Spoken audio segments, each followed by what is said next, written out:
Since the dawn of time, rivers have been the lifeblood of human civilization. And with its abundance of waterways, it's no surprise the importance rivers play in Michigan. So for this episode, we're highlighting the state's largest. Stay tuned as we traverse the Grand River in this Michigan Moment.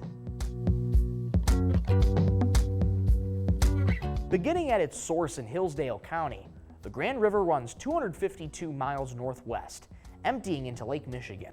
The river runs through multiple Michigan cities, including Jackson, Lansing, and Grand Rapids. In fact, the name Grand Rapids comes from the river's infamous mile-long span of 10 to 15-foot tall rapids. However, through the constructions of dams, these rapids have decreased in height.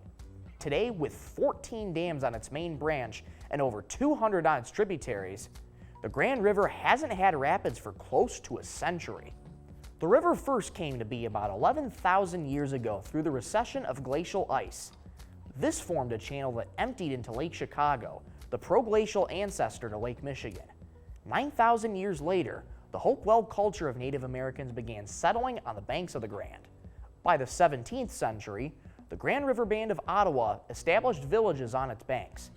Many of these would later become the towns we have today along the river, including Lowell, Portland, and Grand Rapids. After the 1821 Treaty of Chicago, the Grand River served as the border between the U.S. and tribal territory.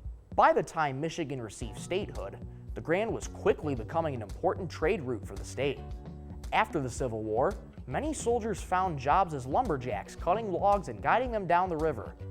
This led to a period of rapid development for West and Central Michigan between the 1850s and the 1880s.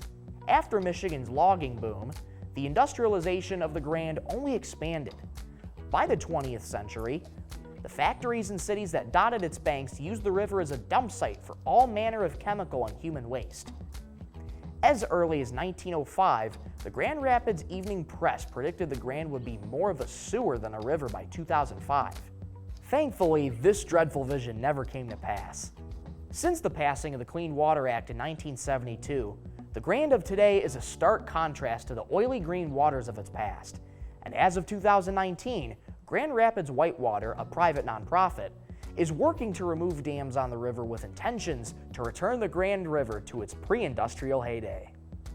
Thank you for watching this episode. If you'd like to know more about Michigan, leave a comment, and we'll see you next time on Michigan Moment.